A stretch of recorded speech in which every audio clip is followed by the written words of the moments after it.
I realized that my family's going to do what's best for them. Every person is going to do what's best for them. Just like my family thought leaving Cuba was the best choice, and I agree, I think it was. Just like my mom made the choice to go to Tunisia, where I was born, and then come back to the States.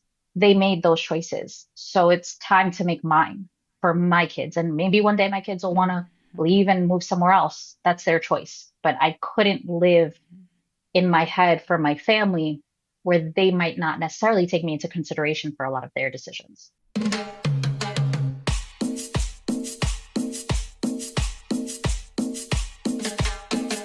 Hola, hola, amiga. Welcome to the Viva la Mami podcast. I'm your host, Jessica Cuevas. And in today's episode, I am so excited to have a wonderful person. I've been following her for a couple years now, and just how her content and her life has changed within the past couple of years. And I am very excited to have Alyssa Bolaños. She is a Latina mom, advocate, and creative, traveling the world and taking her family along for the ride. And currently she's in Uruguay with her family, and she shares her family's journey. And through her platform, Casa Bolaños, she is kind of redefining what moving abroad with your family looks like. And honestly, Alyssa, you are one of the first people on the show that we're going to chat more about what it's like moving abroad with your family, because I think that there is a lack of representation within Latina moms specifically and Latina families that are moving abroad, even though there is kind of a wave of like people moving outside of the US. And I feel that it is time for us to just share our experiences and what really led us into fleeing the US. And obviously, in considering today's world and political climate, there are truly reasons why. But I wanted to have you and give you the space and the opportunity to chat more about this, so that hopefully we can inspire other folks to do that. So thank you so much for being on the show, Oh, thank Alyssa. you for having me. I mean, we've been trying to do this for, yeah, we've been following each other for years now, and I'm very excited that we get to do this. And our lives have kind of taken parallel paths, so it's going to be fun to talk about. I know, it's wild, right? Isn't it wild?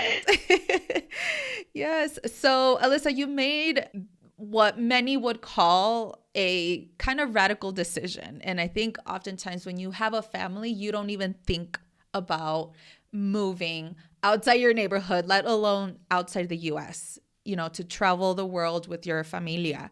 And so, can you take us back to the moment when you knew that this just wasn't a dream, that it was actually going to do, that you're going to actually do something to move out of the US? So, what was the breaking point in making that decision? Oh, um, that's a good question. So, I mean, I've wanted to leave the US for as long as I can remember, ever since I started learning about the history of Latino America and traveling. But I met my husband and we settled down, and it just didn't seem like a possibility, or it's like, un sueño, like, algún día, sí, algún día iremos. And honestly, the breaking point was this administration. It is a very scary time to be Latino in the US right now, or just anything other than a white American. And seeing the way that the country was going, fearing for our kids' future, even their safety in school. Finally, my husband was like, okay, you win. This is not the place to be. We need to do it for them. It's not about us anymore. It's about our kids and their future. So finally, I won. Ding, ding, ding. No, yes, yes. Yeah. And I'm glad that your husband was willing to listen to you, right? That it wasn't just like, ay, está loca, Yeah. it's just like one of her dreams that are not realistic. But in reality, like he was there for you and you both worked together. And I think that that alone is a big, that can make a big impact. I think when partners both agree and listen to each other's dreams, right? And kind of work things together to make this possible. And I am glad that your husband was on board too. And it's interesting, right? That when, especially as like children of immigrants, and I don't know if you want to provide your background. I mean, I know your Yeah, background, no, I but mean, like for our happy listeners. to. So I was born a US citizen, but I was born to a Cuban mom in a very small North African country called Tunisia. Like the scene in Mean Girls where it's like, if you're from Africa, why are you white? Like that was my whole life growing up, and I was like, I feel so seen. But I grew up in a very multicultural house, a big multicultural family. We had Colombian influence, Italian influence, Egyptian influence. So I was always raised with this. I always had this feeling of ni de aquí ni de allá, you know, born somewhere Mm, else, raised in a different culture, in a different country, different from my culture. So it was very confusing mm. to grow up. Yeah. Yeah. Yeah. And so, like, being that you are a daughter of immigrants, a lot of times our families just want us to like settle in because they did the work to leave their home countries, establish themselves into a different country and culture. And I don't think, even for my family, I don't think that was ever my parents' dream for me to move outside of the US, even though now, coincidentally enough, they're also returning to Mexico and living the retired life. Pero yeah, like, have you received any kind of like pushback on that? And what would you say to someone that is wanting to leave the US, but perhaps feels kind of conflicted or influenced by what their family says? Yeah, I got a lot of pushback. I mean, my family literally fled a dictatorship, to come to the Yeah. US, and it was the land of opportunities, el sueño americano, where we could do anything we wanted. And I give my grandmother all the credit because I was really raised thinking that I could do whatever I want, including leaving. Um, and my family just couldn't understand, like, you left for a better life here. Why would you want to leave here? They don't get that there might be a better life somewhere else, right? And it honestly helped me there for a long time too, because we are such a close family. I care a lot what they think. But I realized that my family is going to do what's best for them. Every person is going to do what's best for them. Just like my family thought leaving Cuba was the best choice, and I agree, I think it was. Just like my mom made the choice to go to Tunisia, where I was born, and then come back to the States. They made those choices. So it's time to make mine for my kids. And maybe one day my kids will want to leave and move somewhere else. That's their choice. But I couldn't live in my head for my family where they might not necessarily take me into consideration for a lot of their decisions. I love that. I think it definitely helps you feel empowered in making your own decisions because of your children. And that's what we did as well, and I wouldn't say necessarily for us that we moved because of this administration, but it's tied in with the administration that there have historically been so many barriers for my family, for my kind of generation as a daughter of immigrants, to surpass because of the structures and policies Mhm. that have been put into play in terms of childcare costs, right? In terms of, first generation professionals trying to level up. But unfortunately, there's still this kind of stigma, especially as a woman of color, that cannot level up. And as well as like generational wealth, like we don't come from money at all. And so in terms of affording a family in the US is It's just next to impossible, ridiculous. honestly. Yeah. That Yeah. that's also, you got to remember, there's healthcare costs, right? Like you said, childcare Yep. costs, food costs.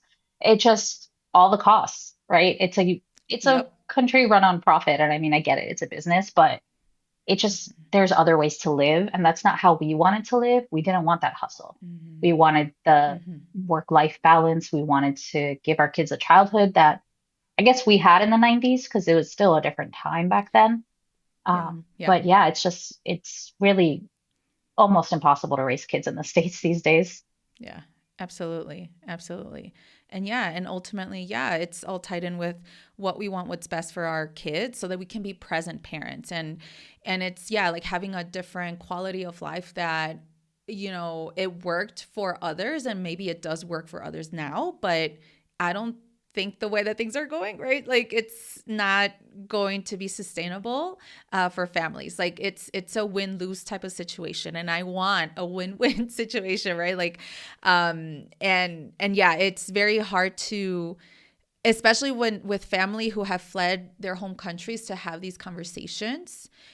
Perhaps they did achieve the American dream or part of it, But at least for our generation, it's very hard to grasp on that narrative when you know that your family is struggling, or when you know that it is impossible to have that work, that work-life balance, and not to worry about like whether if your kids are going to make it safe or, at school. Like there's so many nuances that unfortunately it's making us believe that, yeah, this American dream isn't for us. Like yo digo que es una pesadilla, to be Yes. honest. Well, I keep saying that the new American dream is in Latino America because the States is not it. Yes. Our parents, I mean, depending on when our parents got there too, different things were more attainable, right? Owning a home was cheaper. Mhm. Food, all of these things were completely different than it is today. It's very hard for millennial parents, for example, to buy a house and again, do childcare and do all of these things on top of it. It's not a Yeah. way to live. And look at us now, that we left the countries. And I love it that it was around the same It really time as was. well that, yeah, yeah, I love it. And, you definitely mentioned about having this feeling of ni de aquí ni de allá. And I can relate in some aspect of it, right? In terms of not being too like Americana and not, or and not being too Mexicana whenever I would come visit my family. And so that feeling of like not fully belonging anywhere is definitely a sentiment that all of us can relate. Yours is very unique, obviously.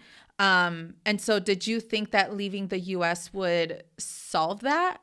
Um, I've come to terms with being a lifelong immigrant, right? Like I think it's Mm-hmm. part of my identity now. I was born in another country, raised in a different country. Now I live in a completely different country. I've kind of embraced this feeling of other. I also, in my travels, learned of the term third culture kid, which I was like, oh, this makes sense, which is, your parents might be of one culture, you might live in a different culture, different from your own. It's just this mix of things. And I was like, oh, okay, that's me. And it's okay to not be from one place. I'm from a lot of places. And I kind of like that. I'm a Yeah. child of the world, if you will. Yes. I love that. I love that. Yeah, and I think it's because of the American culture, right? That you should feel kind of grateful that you were brought up in a country that is superior than others, right? And it's again that narrative that we should kind of be thankful for the sacrifices that our family has made, and now we are living that dream, quote unquote. But in reality, like, and it wasn't until I moved to Mexico that even Mexico alone, it's a multicultural country. There's so many families here that immigrated from Japan, and the kids are like Mexicanos. They were born and raised here. And even though in the US, like it's considered, I hate that term, like the melting pot. I think that it's obviously an outdated term, but with the US, I think that people want to assimilate to be in this different country and kind of forget where they came from. And now that I'm seeing it from a different perspective and a different lens and living in a different country, it's, as if you are embracing your sense of belonging in wherever you want to be, if that makes sense. And so, yeah, like moving abroad really has at least helped my perspective in terms of like we can belong anywhere, like we deserve that. And especially now living in Mexico, like the motherland where my family came from, I have that leverage in at least I could be in two places and at once, if that makes sense. And with you growing up as someone who was born in a different country, grew up in the US, your family was from a different country where you were born from, like it does allow you also to feel that you do have a sense of belonging, because I think that is the spirit of growing up in a multicultural like world. And the US shouldn't just displace that Yeah. notion, I think, but it wants people to just like feel super American, as if it were a country that's like the best in the world, right? And I think that that is a constant narrative that I often get, and I'm glad that we're helping reframe Yeah. that. I feel like, Absolutely. yeah. Absolutely. I mean, the United States is a country literally founded by immigrants, right? Or I really want to Mm-hmm, say mm-hmm. stolen, but it was Mhm. others that came to make it what it is today. I was raised in New York City, so it really was like a melting pot because I had the whole world on a subway line. Like I got to Mhm. experience all these other cultures in one of the most diverse boroughs in the world, and it definitely was a unique way to grow up, and I think helped give me that worldview. But it's really hard to say that the US is the greatest country when you can't even offer its citizens healthcare or, Yep. you know, food stamps or just paid time off or paid parental leave. I mean, there's a lot of things that, you know, I, Mhm. going back to what you said about being grateful, I think we can be grateful. And leaving the US doesn't mean we weren't grateful for being raised there. I was extremely grateful for being raised in the US versus being raised in Tunisia, which is a very Muslim country that, I obviously had more rights, so to speak, growing up in the US. But, at the same time, I could Mhm. see that there are so many places that are better. And because I'm so grateful my family moved there and gave me those opportunities, now I can make that decision for myself and my family. And yeah, we have that freedom to choose what we want and what's best for our families. And I think one of the biggest questions I get from, mommies who have seen our journey moving to Mexico is how is it even possible to move our family abroad? Like I I receive a bunch of DMs about like, man, like I really want this to happen. I really want my children to have a different life than the life that we're living right now. But how is it even possible? And you've shared, your whole journey, like literally selling all of your things, having an estate sale and all of that. Walk us through like the actual practical side. Like how did you start out with like the planning stage? Like what did you do during that stage? And were you surprised in making that happen and making it a reality? Yes and no, because, well, yes, because I've been wanting it for so long. And before I even Yeah. go into that, I just want to mention, our parents came here and no one asked our parents how did they do it? They just did it, right? They Mm. just did it. So I almost want to tell people like we just did it. Like you figure it out as you go, right? You just do it. But yeah, I would say January 2025, we decided, okay, we are done. Um, and August we left. So we just started planning, like, okay, let's just start selling everything. That was number one. As Mhm. fast as you can, as early as you could start, sell everything that you don't need to take, right? Facebook Marketplace, estate sales. We had like 4 or 5 estate sales, and I don't necessarily recommend that because era demasiado, but we got everything out, right? And like those things help fund your trip too and help fund your move, right? Give you that Yeah. extra cash on hand. Like we are not rich by any means. We have no generational wealth. We just needed to make it happen. Um, Mhm. so we just, yeah, started selling everything that we could. Luckily, we work a job that we can work from anywhere, which I would also say is probably one of the first steps for people. Make sure you Mhm. can have a living, right, somewhere else because you don't want to do all that and just have to come back or struggle, Mhm. right, somewhere else. But um, man, it was a process. I wish I had more time to do it.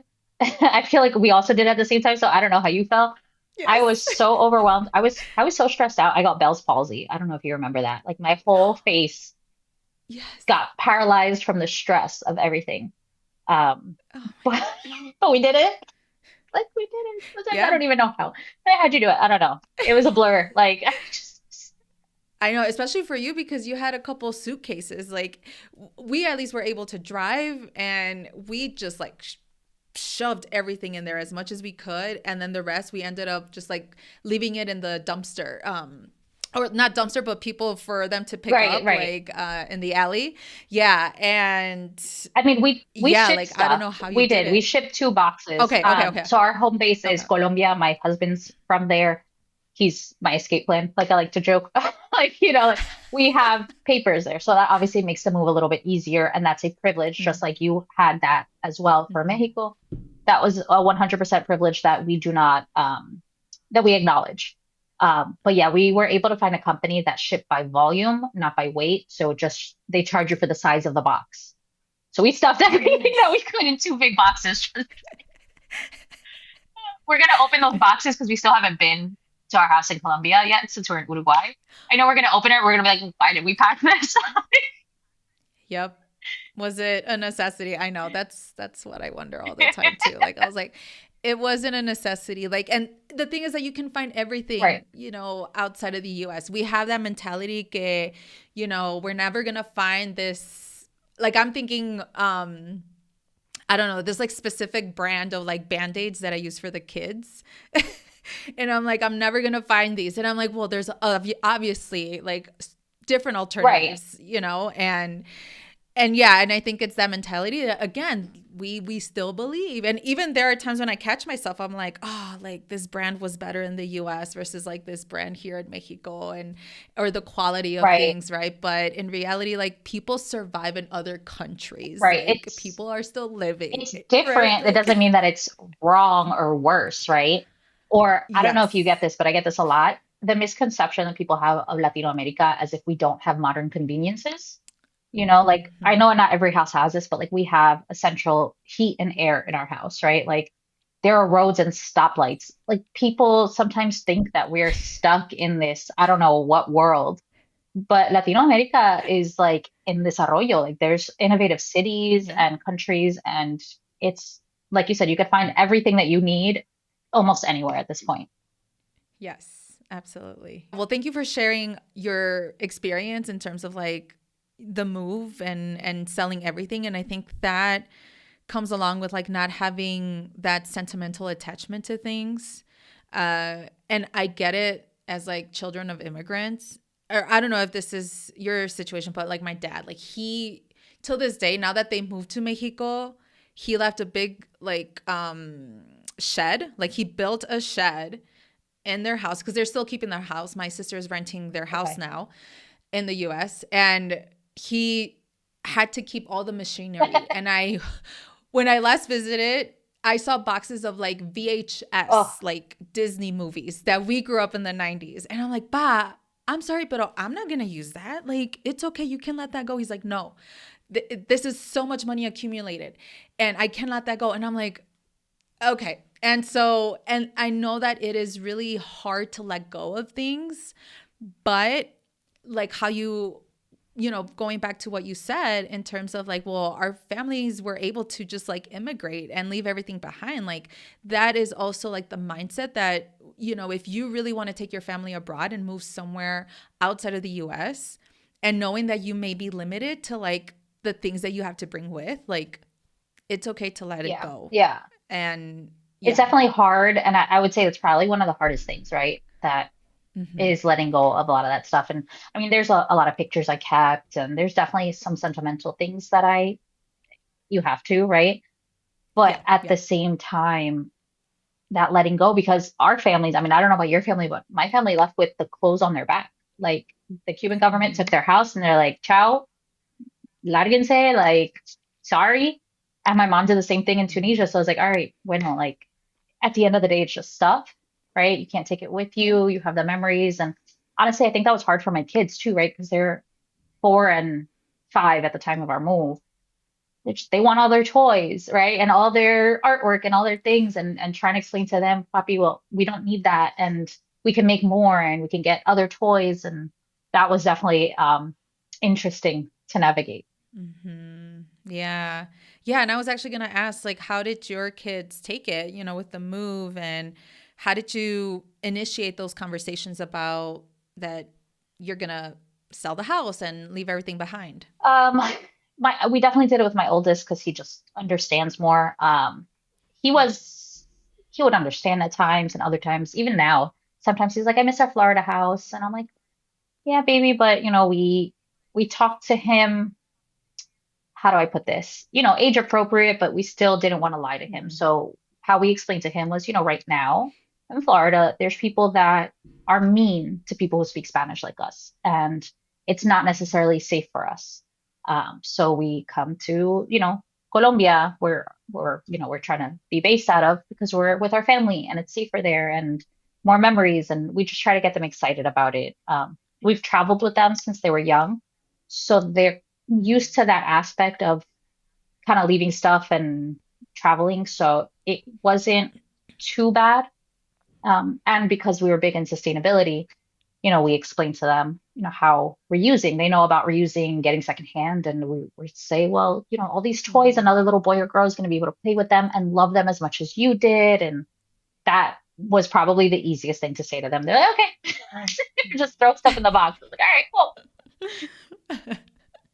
I just love it that kids are so like resilient. Like they are like open to change when in fact we believe that they are not. Like we believe that they're going to have such a hard transition that and yes, certain Right, nuances like yes, like it was really hard for my kids to sleep in their own new bed, like bedroom. That was a little hard, but obviously we were like, okay, you can come on right. our bed whenever There's you an want. And adjustment till this day, period. like Yeah. yes, yes.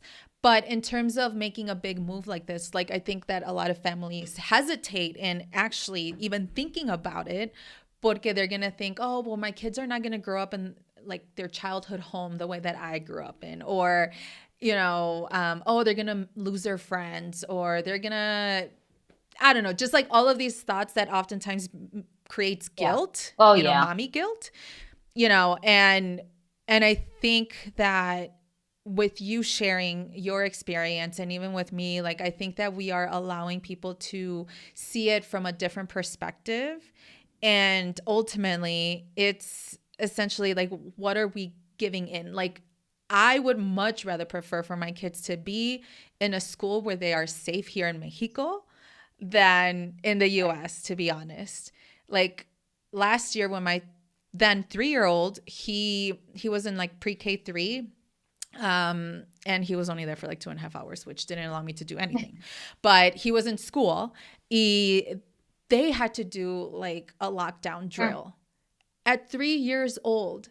And now that I'm sharing this to like the families aquí in Mexico, they're like, "What? What is a Yeah. lockdown?" Like they don't even do that. They only do tornado, no, not even tornado drills. They do like fire drills, like Okay. earthquake Yeah. drills. Which normal. And that's even right, So gun normal. gun Like drills, natural shooting drills disaster. aren't normal, right? Because we could have just had Exactly. gun reform, right? We could have just Mhm. avoided all of this Mhm. after 1999, right? But instead, Yeah. this has become so normalized in our schools, and we didn't want that. We didn't want our kids to grow up with that. Like, my brother's a teacher in Florida too, and he would tell us about Mm. his drills, and he would be so scared. He's like, I obviously I'm going to protect my kids, but that I have to maybe lose my life to protect a child that's not mine. Like that was a hard thing for him to grasp. I was like, wow, like I Yeah. don't even want my kids to deal with that, you know? And Right. and I haven't talked about this much, but we also had an incident in our school where my boys were about safety.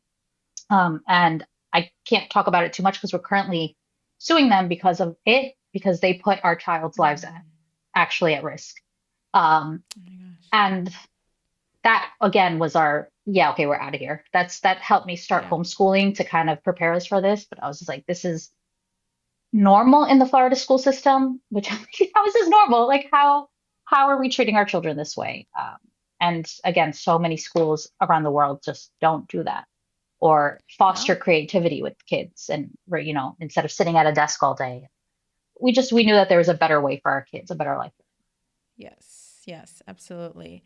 And now you are world schooling your kids. So can you kind of tell our listeners or those watching on YouTube like what world schooling is and what types of opportunities are there for families who want to make that initial step in moving abroad? So world schooling is basically homeschooling, but you're using the world around you and essentially traveling to these places to take deeper dives. So right now we're in Uruguay. We're learning a lot about nature and sustainability and the UN like Sustainable Development Goals because that's something that is valued here in Uruguay. We've taken the boys a lot of different places and had like biology class at the world's largest aquarium or the North America's largest aquarium, just different things like that, basically giving them real life lessons out in the world. And there's other ways to world school too. Right now, we're world schooling with a program that the kids go to school with other international kids, and they are taught by a teacher, which is nice that I have a little bit of a break because it's a lot to Yes. homeschool two kids. So it's nice. Um, I'm kind of getting used to this kind of world schooling, and we've been looking into it more, where you travel and you spend 3 months, 6 months, a year in a different country, and the kids are going to school, a regular, or a similar school system that you'd be used to. Just in another country, they get that language immersion as well, which is something that we really wanted with our kids because they are bilingual. So we wanted to strengthen their Mhm. Spanish. We are here in Uruguay with a company called Boundless Life, which they have 9, 10, 11 locations. They just opened Japan and France.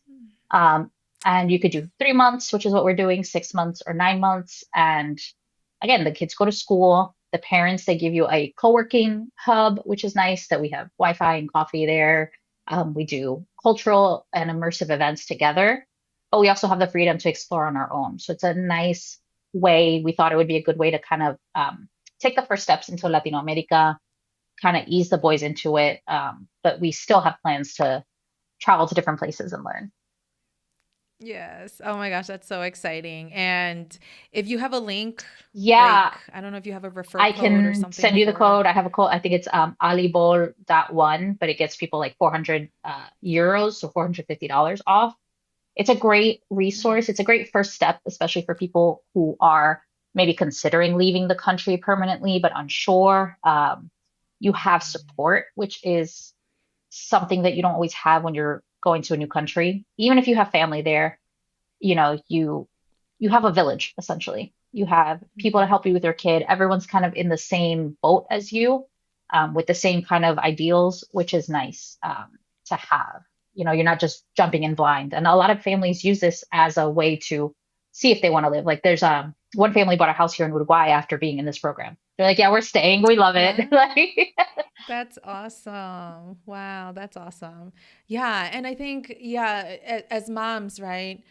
We shouldn't limit ourselves in having our own dreams, right? And that's something that I think it's tied in. Like, yes, like we made the decision for our family, but I've also wanted to move somewhere outside of Chicago. Like, I was born and raised in Chicago. Like, Illinois is all what I know, right? And I wanted something different. Every time, whenever we would go to, like, this was pre babies, pre mom life, like we oh, went what to is that? Ireland. I've Pre-mom been to life. Uruguay too.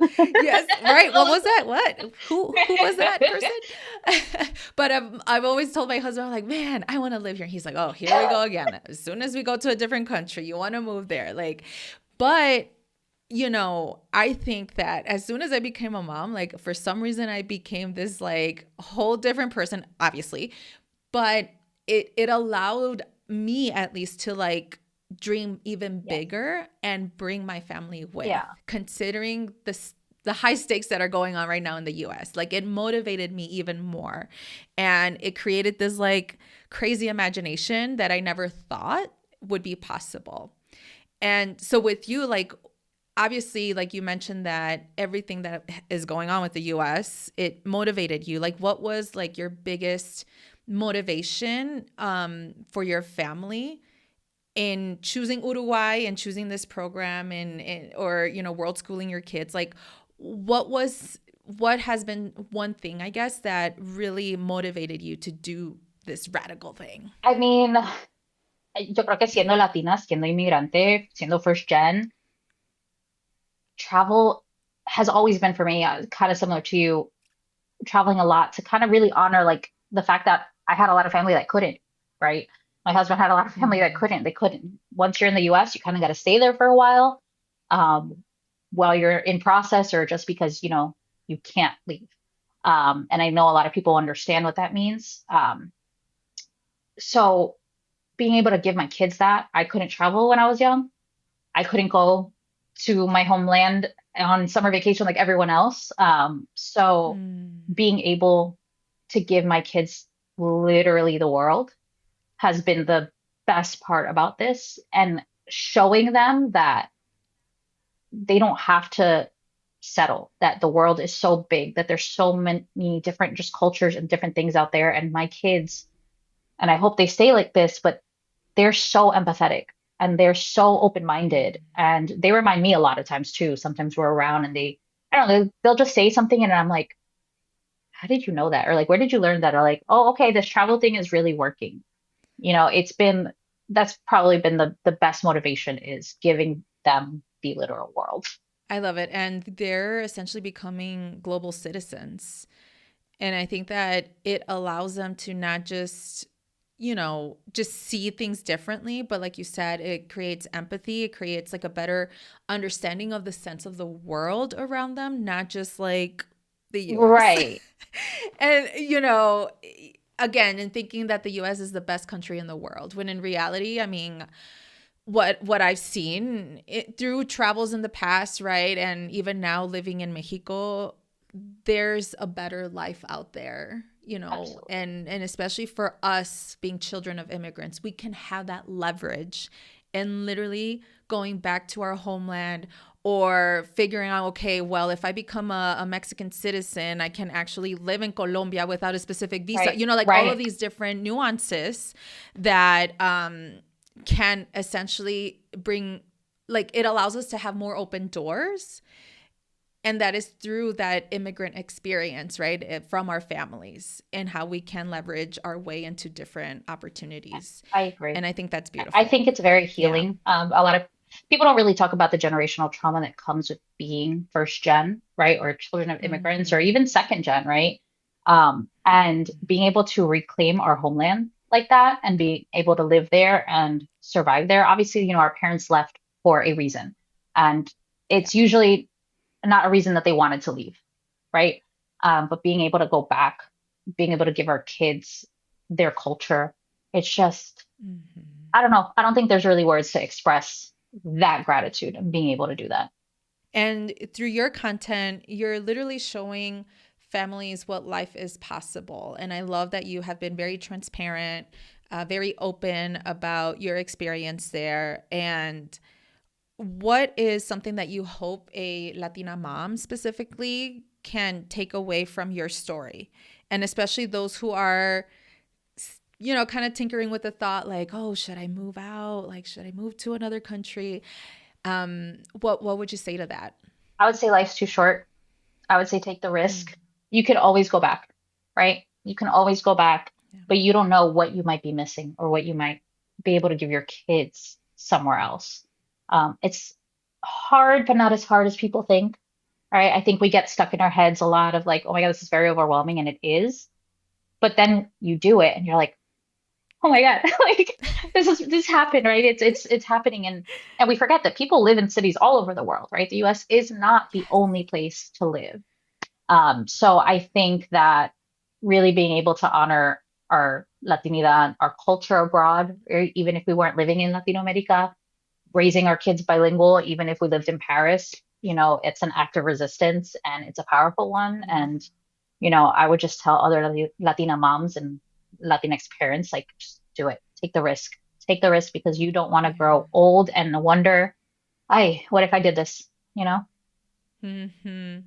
Yeah, yeah. I've definitely received a lot of just like comments, whether in person or through DMs, about this was something I really wanted to do when I was like a younger mom. And now that my kids are teenagers, it's even impossible for me to move abroad. And so, yeah, like just putting that into consideration, that, yeah, life is short. Life does, pass on. Like, I can't believe we're already more than 3 months in, almost four I months know. in Mexico. Yeah, and I'm like, wow, like when you really think about the summer, like summer was such a Oh shit my show, God, like yes. it was such a blur, Same. just trying to get rid of our things. But when you put into perspective that now we feel ourselves a little established, we have gotten into the routine, this is la vida in Mexico, like it just is like I'm just surprised that we actually got here. Like we're actually living this new life. And I know that when we had those initial conversations, my husband and I, about moving to Mexico, like imagine if we would have just like closed that down. Imagine if we would have said like, no, this it's not for Right. us, or like how is this even possible?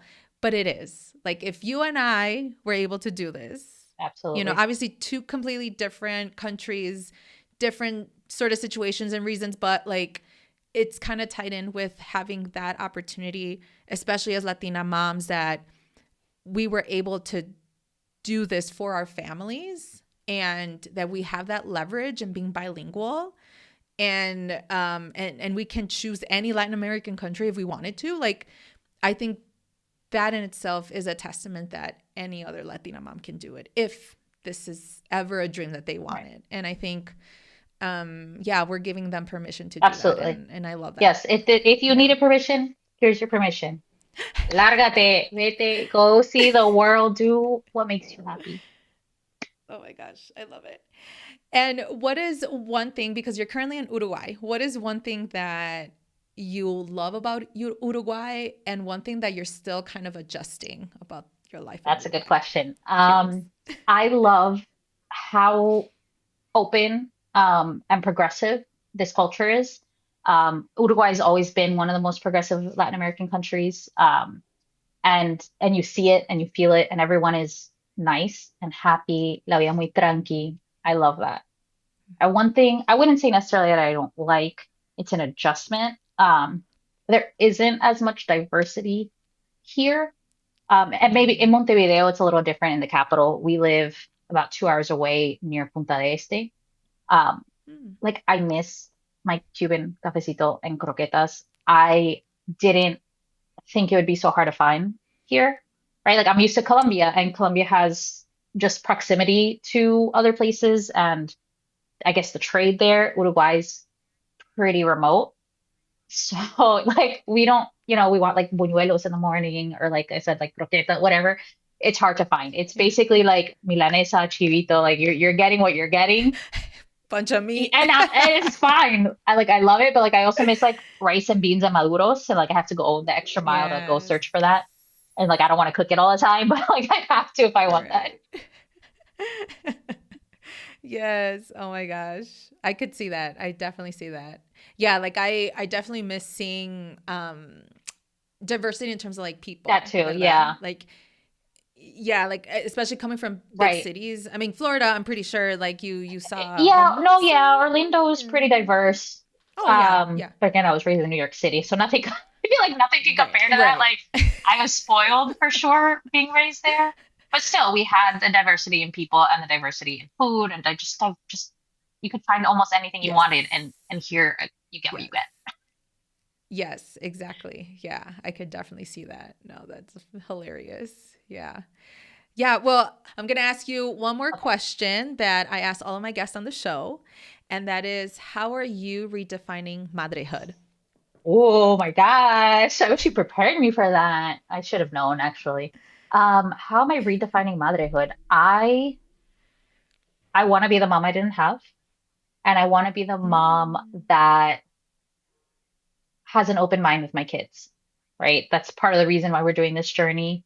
And I think being open and accepting is how I'm redefining motherhood. Mm. I love it. I love it. Oh, that sounds so liberating for some reason. Like it sounds like, yeah, like you're giving permission for yourself but also for your kids to just be who they are, and you create that openness, and I love that. And I think it's all tied in with just giving yourself that permission to do anything, and that life, in the US, if you are okay with just like the day-to-day mundane things, like great, but know that there's a better life out there, like outside of the Right. US. And I think, I definitely speak out of privilege because we've been able to do this. But when, as someone who has tried to check all the boxes and try to do the right things, for some reason it didn't go well. Yes. And then I knew that there's another path, there's another avenue to a different life. And honestly, this has been like the best decision I've ever made, for myself, but definitely for my family, for my kids. And I love that you share that. And I don't know if you have anything else to say Uh, I about mean, that, yeah, but it just makes me think of like, I call this the immigrant mentality, right? Like my abuela used to always tell me, mhm. go to school, you have to finish school to get a good job, you get your degree, and all these doors will be open, and this, and that. And it took me like 8 years to graduate college because I would just go on and off. I'm like, "Ugh, I don't want this, but this is what they're telling me I have to do, right?" And that's not the Mhm. reality. And that's what I'm trying to be for my kids is just whatever makes you happy, right? As long as you're a good person, as long as you could eat, right? Like it doesn't matter what path you take, there is no right path. It's just what works for you. Yeah. Yeah, well, Alyssa, where can people connect with you if they haven't yet followed you? How can they learn more about what you share and probably, inspire those that, to just like pull the trigger and Oh, go? do it. I hope they do. You can find me on Instagram and TikTok, arroba Casa Bolanos, because Instagram doesn't have an ñ, so Casa Bolanos. Mm. My website, casabolanos.com, and on YouTube, at casa_Bolanos. Yes. All right, folks. Well, please follow her journey. It is amazing. And she is just redefining really what it's like for a Latina family to just like live abroad. And I love your story. I love what you're doing and that you're doing this for your kids. Clearly, your mission is clear that, You're you're gonna make me cry. having this life for your kids. You're Yeah. gonna make me cry, honestly. No, thank you. I'm grateful for you too. You give a voice to so many people and your platform is amazing. Especially being a bilingual Latina mom, right? I'm grateful we connected. I'm grateful we got to do this. You're gonna make me cry. Cut. Oh, thank you, Alyssa. Thank you so much for being here. Thank you for having me.